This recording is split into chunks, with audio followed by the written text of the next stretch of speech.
Many hours do you sleep per day? I think only 2 to 3 hours. 2 to 3 hours. That's my lunch nap. Hi everyone, this is Aubrey. Welcome back to my channel. In Silicon Valley, every day there are new startups and companies building. Most of them are tech companies. If you walk down in University Avenue in Palo Alto, you can easily bump up with an entrepreneur who is building a software or apps.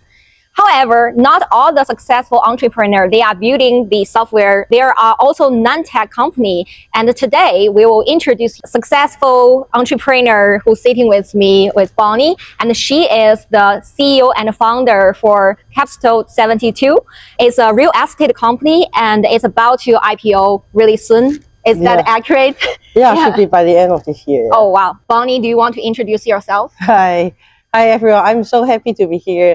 UC Berkeley is a very famous school and very happy and honored to be here. Yeah, so we are very strong in real estate, and in my past working experience, I work in bank and also start up my real estate journey myself, helping myself to invest and also helping all the other investors to invest, and that's why we start up the company, and become like Capstone 72 today. Yeah. Is that always the area you focus on since you started working?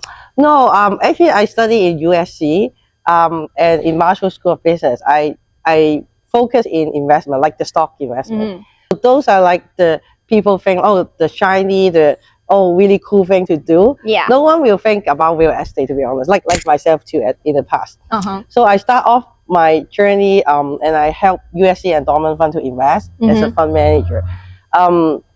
But at that time, and I also work as a equity research analyst, I do study a lot and do lots of research on the stock, but find out that like no matter how much time you put in or how good the research is, you still can't like predict or really control the stock market, because I'm just a very small player, and many other big people or the Wall Street guy actually control the stock. Yeah. So I just feel like even how hard I work is not something that is controllable. So you don't see the outcome from that. Yeah, so that's why that is the turning point that I kind of think, oh, I can't really depend on stock, I want something that I can really control and to know exactly the return. So kind of like I start my real estate journey. And I'm very lucky that the first house that I buy in LA, the seller is actually the USC alumni too. Oh. And he is one of the town in LA. He's the mayor for 2 terms for 8 years. Oh, wow. Yeah, so we become like a partner together, and then we do lots of single family house investment and to do some project there. Got you. And so is that LA you got your first pot of gold? Yes, kind of, you can say that. But it's quite funny that it's not like I'm born in a wealthy family. The first like kind of pot of gold you mentioned is from leverage, I kind of get the borrowings first to start my first investment, and then I start to really earn really well, and then start to pay off all the loan, and then keep doing the leverage and cash flow, I see. So you definitely take the hard path compared to those people who got this the backup money from their family. So you earn the first fortune on your own. So that's I don't want to use any of the family money too, Got you. So I have no burden even if I lose myself. I heard one thing, maybe you can tell me it's right or not. You currently own over 100 real estate in US? Yes. Wow. So like, do you have all this business operations in US, or you also like doing this in other countries? So I do all in real estate in US, but our business is very global, and that is our edge, because our operation headquarters is in Hong Kong, and we are like leveraging also in Asia, like in Singapore, Malaysia, Philippines, Taiwan, all the other countries in the world, and also Vancouver, Canada, Got you. And why do you think there are huge opportunities in US, and why that's your focus? So if all of us recall like the previous financial crisis, right? You can see that every single time, like even 2008 or before, all the financial crisis is bought by US. Like it's not okay. So let's say that if the China economy or the Hong Kong or anywhere else in the world now the economy is not too good, right? But they are not affecting the US market. The US stock still doing really well, and then it's positive, while the other country like Japan or Hong Kong is already negative, the return. But that is the very key conclusion to show that all the other countries, even they are not doing that well, they won't affect the biggest economy in the world. But let's say if the US, there is some financial crash, like stock market or real estate, it will affect the whole world economy. Right. So I feel that in this time, like investing in the US is the most safe haven in the world, you know. Yeah. Then what's your go-to-market strategy and find those target customer group? So we are doing two different kind of customer. One is B2C. We really want to help people to get their financial freedom, which means they really got positive cash flow every month. And that is very important because let's say if there's economic downturn or like your job got laid off, you still need to pay for your rent and your food. Exactly, right? yeah. And that is the goal that we try to help our customer.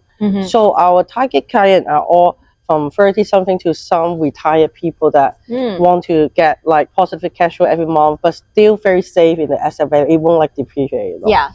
And then another pocket is we do like B2B, that we target like the big hedge fund, the private equity fund, that they want to also got a portfolio of asset in like some stable income, you know.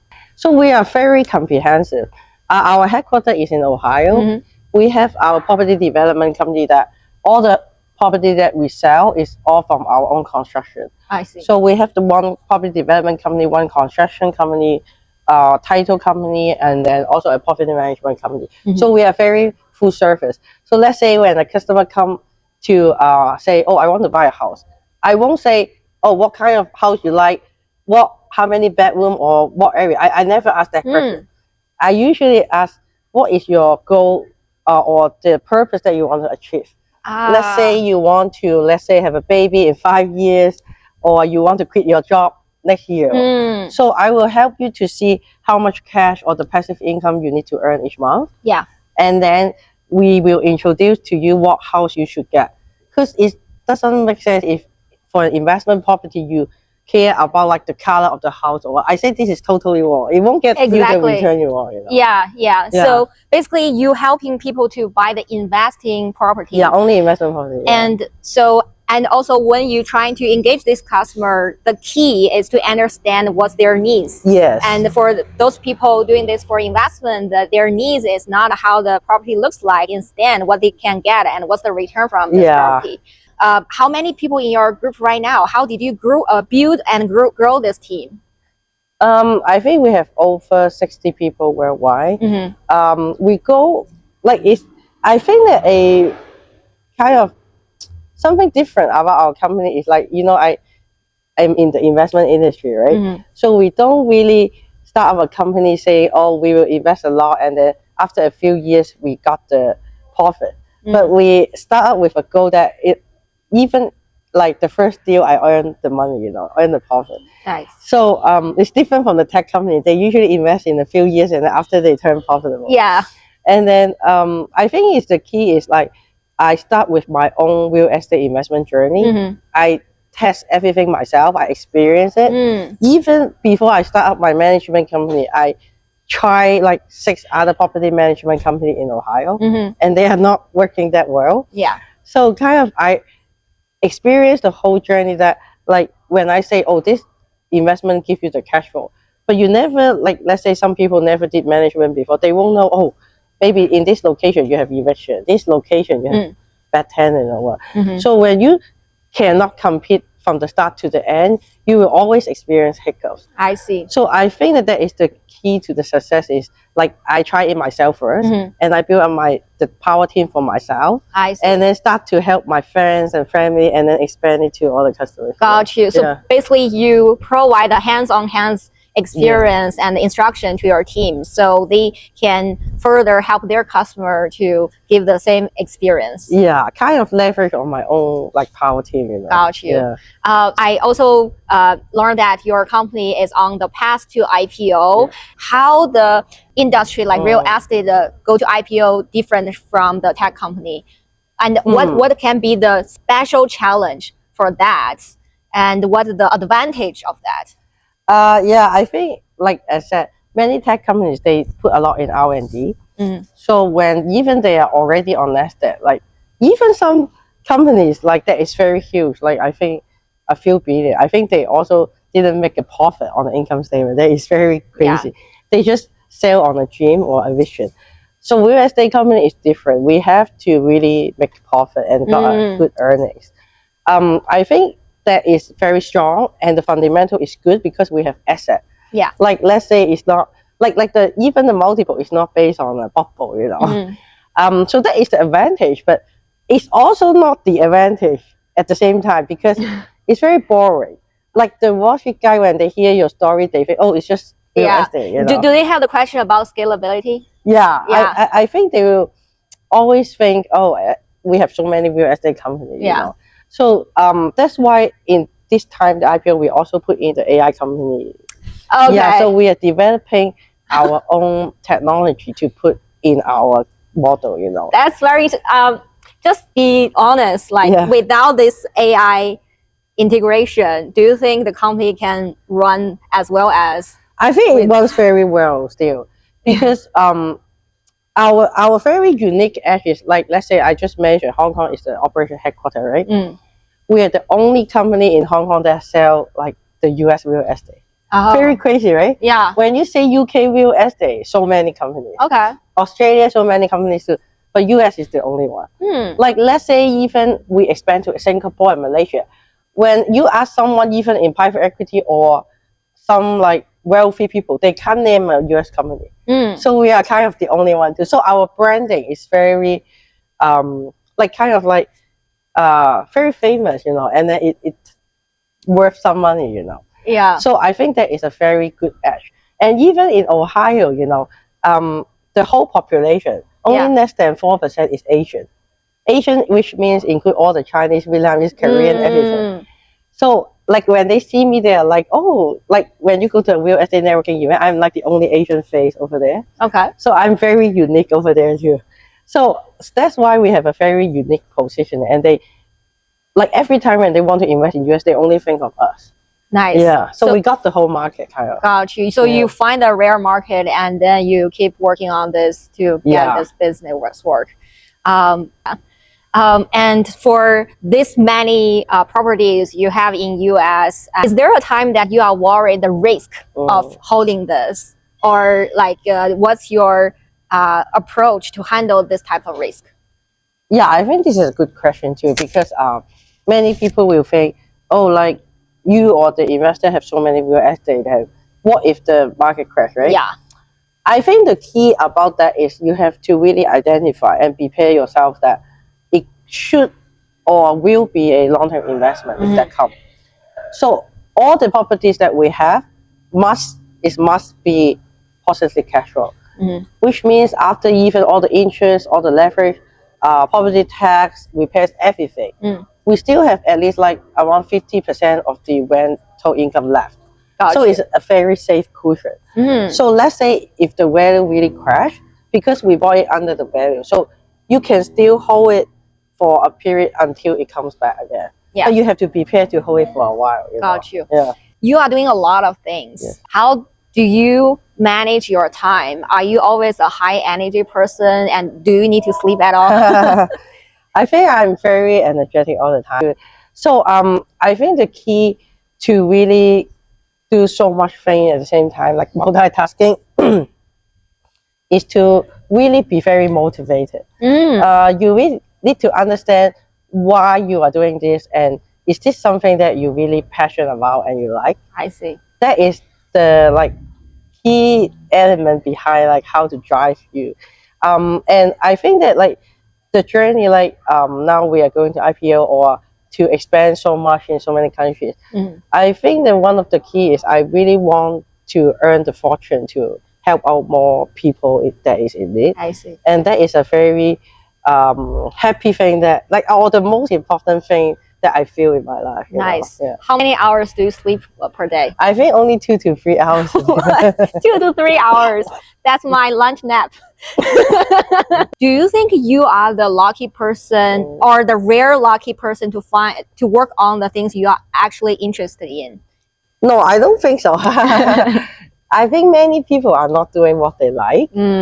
I do think that they like, as long as they know that like what is the goal of their life. And let's say if I have some friends that is really not working at really what they like the most, but they do it on the side, maybe as a hobby and stuff, and they feel that my life is still okay because let's say my focus is in my family, or my focus is in some other thing, Like I think that as long as you feel the purpose in your life, it doesn't have to be linked to your career because there are so many aspects in your life. Then it's okay.